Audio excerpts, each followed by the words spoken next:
নমস্কার। আমাদের চারিদিকে পাশের বাড়িতে আগুন জ্বললে খানিকটা তো তাপ উত্তাপ আমাদের গায়ে এসে লাগবেই।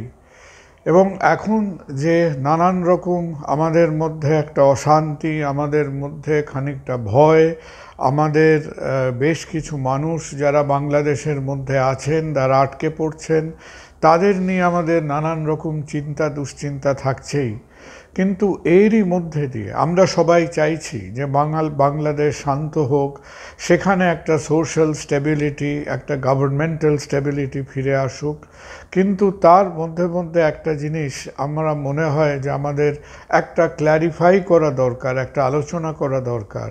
যে কারো কারো মধ্যে একটা ধারণা হয়ে গেছে যে এই বাংলাদেশে যতদিন না অশান্তি মিটবে, যতদিন না আমরা ভারত বাংলাদেশের সম্পর্কটাকে একটা মোটামুটি ওয়ার্কিং কন্ডিশনে আবার আনতে পারবো, ততক্ষণ যেন এই বাংলাদেশের মানুষরা আসতে পারবেন না বলে এর যে এফেক্ট, এর যে ইম্প্যাক্ট আমাদের হাসপাতাল, আমাদের চিকিৎসা ব্যবস্থার উপর কী হবে, এই নিয়ে নানান রকম গুজব চলছে, নানান রকম দুশ্চিন্তা চলছে। সুতরাং আমরা একটু চিন্তা করে দেখি যে what are the possible effects যে বাংলাদেশের অশান্তি আমাদের চিকিৎসা ব্যবস্থার ওপর বা আমাদের চিকিৎসা ব্যবস্থার যে একটা অস্তিত্ব, তার যে একটা ফাইন্যান্সিয়াল টার্নওভার, তার উপরে কী এফেক্ট সেটা ফেলতে পারে। বাংলাদেশ থেকে যত পেশেন্ট ভারতবর্ষে আসতেন, এখন সত্যি কথা বলতে খুব একটা সায়েন্টিফিক বেসিসে তার নাম্বারটা হয়তো রেকর্ড করা নেই, কিন্তু চিন্তাভাবনা করে আমরা যেটুকু পেয়েছি সেখানে আমরা এইটুকু দেখছি যে বিগত হয়তো 1-1.5 বছরের মধ্যে আগের থেকে সে সংখ্যাটা বেশ খানিকটা বেড়েছিল। এক সময় হয়তো 25-30 লক্ষ মানুষ বাংলাদেশ থেকে সারা বছর চিকিৎসার জন্য ভারতবর্ষে আসতেন। তারপর বলা হয় যে সেই সংখ্যাটা বছরখানেকের মধ্যে বেড়ে সেটা হয়তো 40 লক্ষের কাছাকাছি গেছিল। আর যে মানুষরা চিকিৎসার জন্য আসছেন, এই যে একটা ট্রিটমেন্ট প্রসেস, ভারতবর্ষের উত্তর, দক্ষিণ, পূর্ব, পশ্চিম প্রত্যেকটা দিকের হাসপাতালে কিছু না কিছু চিকিৎসা হচ্ছে, তার যদি আমরা একটা মূল্যায়ন করতে চাই, তার যদি একটা ভ্যালুয়েশন করতে চাই, তাহলে this valuation would come to somewhere around $500 million, বা আমাদের হিসেবে প্রায় 4,000 কোটি টাকার মতো। এই 4,000 কোটি টাকা বা $500 মিলিয়ন ভারতবর্ষের, if you put it in perspective, যে আমাদের এন্টায়ার হেলথ কেয়ার সিস্টেম যা, সেই এন্টায়ার হেলথ কেয়ার সিস্টেমের যে আমাদের যে টোটাল যে রুজি রোজগার, তার তুলনায় তার হয়তো 1%-এরও কম। কিন্তু this is a very important component. আমরা মনে করি যে ইন্ডিয়াতে আমাদের প্রাইভেট হেলথ কেয়ার সেক্টরের যা ইনকাম, যা রোজগার, তার একটা বেশ খানিকটা অংশ ভারতবর্ষে আসে through medical tourism. Medical tourism কথাটা আপনারা সবাই জানেন। মেডিকেল ট্যুরিজম মানে কি? মেডিকেল ট্যুরিজম মানে যেখানে অন্য দেশের লোক আরেক দেশে আসছেন তাদের চিকিৎসার জন্য।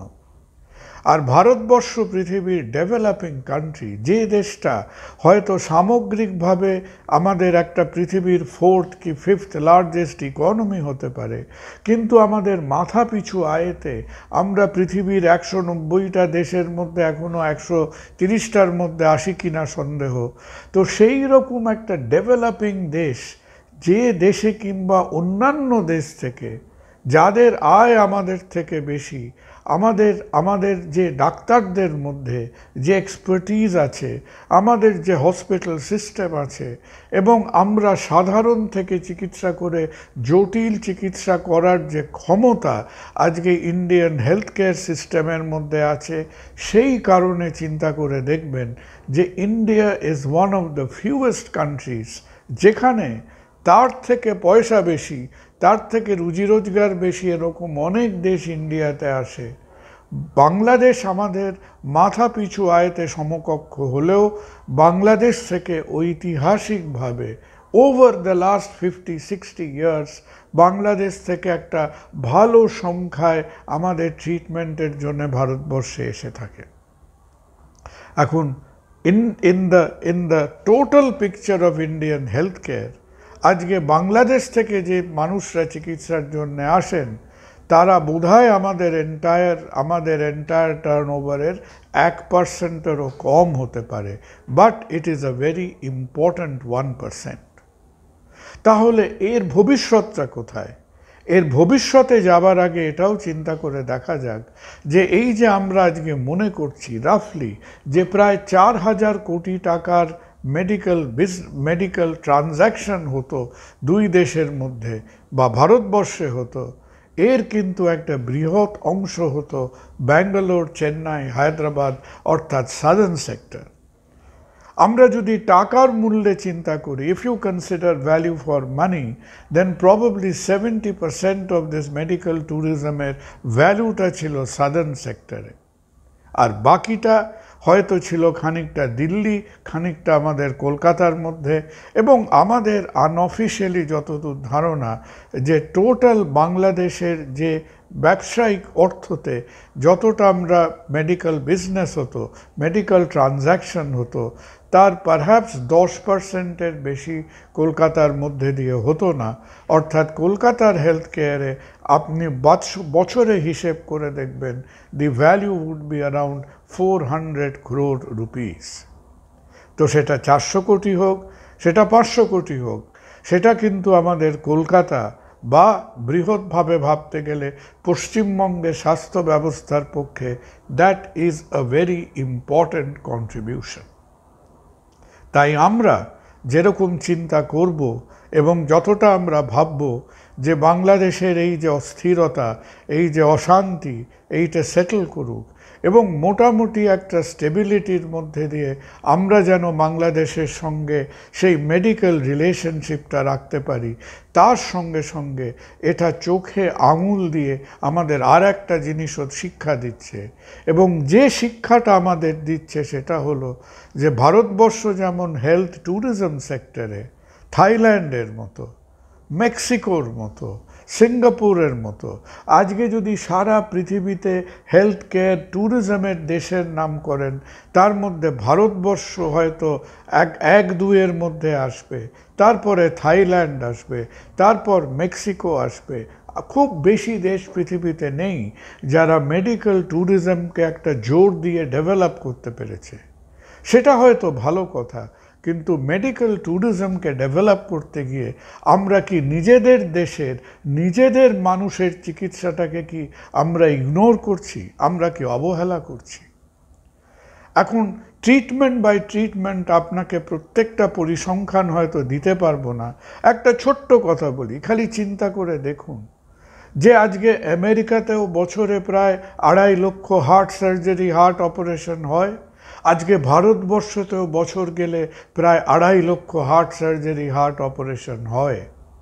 কিন্তু ভারতবর্ষে আজকে যেখানে আমাদের স্ট্যান্ডার্ড হেলথ ইন্স্যুরেন্স আছে, গভর্নমেন্ট হেলথ ইন্স্যুরেন্স আছে, স্টেট হেলথ ইন্স্যুরেন্স আছে, আমি যদি ভাবি যে ভারতবর্ষে যাদের ইন্স্যুরেন্স আছে, অর্থাৎ যাদের কিনা আমরা আগে কি মনে করতাম যে অসুস্থ মানুষ সে টাকা পয়সার জন্য ইন্স্যুরেন্সের জন্য চিকিৎসা করে উঠতে পারছে না, আজকে the number of insured people in India, সেটা প্রাইভেট ইন্স্যুরেন্স হোক, ন্যাশনাল ইন্স্যুরেন্স হোক, স্টেট ইন্স্যুরেন্স হোক, স্বাস্থ্যসাথী হোক, আয়ুষ্মান ভারত হোক, যাদের ইন্স্যুরেন্স আছে এমন লোকের সংখ্যা ভারতবর্ষে আজকে হচ্ছে আমেরিকার পপুলেশনের 3 থেকে 4 গুণ।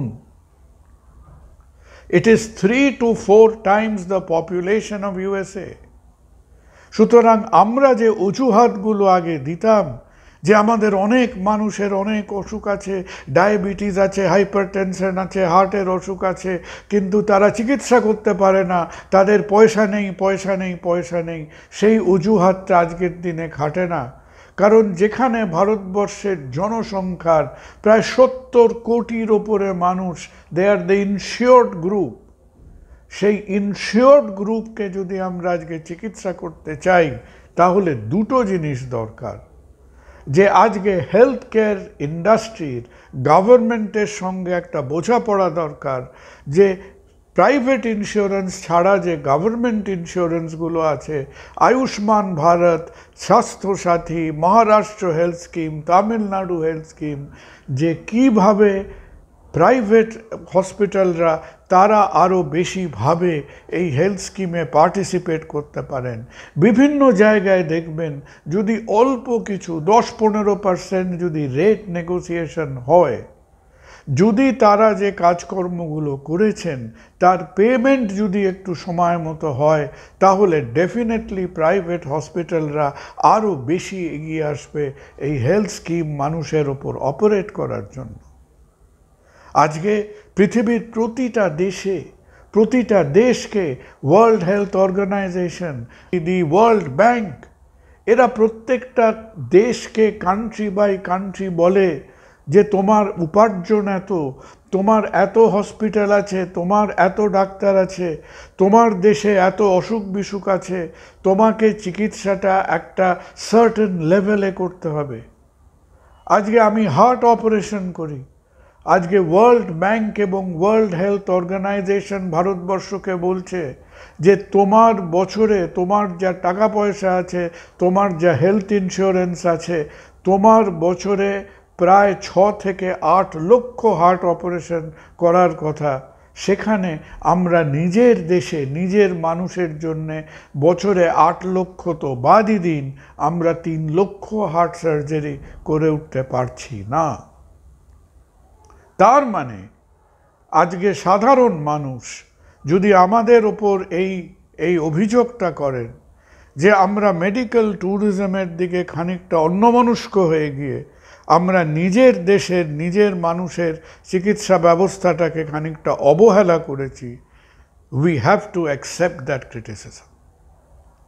তাই আমাদের কাছে to the health care industry in India, to the health care industry in Kolkata, in West Bengal, নিশ্চয়ই আজকে weather it is Bangladesh, weather it is Burma, weather it is Sri Lanka, আজকে যেখান থেকেই মানুষরা আসুক না কেন চিকিৎসার জন্যে, আমাদের মধ্যে যদি সেই ক্ষমতা থাকে, আমাদের মধ্যে যদি সেই পরিকাঠামো থাকে, আমাদের মধ্যে যদি সেই অভিজ্ঞতা থাকে, আমরা তাদের সফলভাবে ভালোভাবে চিকিৎসা পরিষেবা দিতে চাই।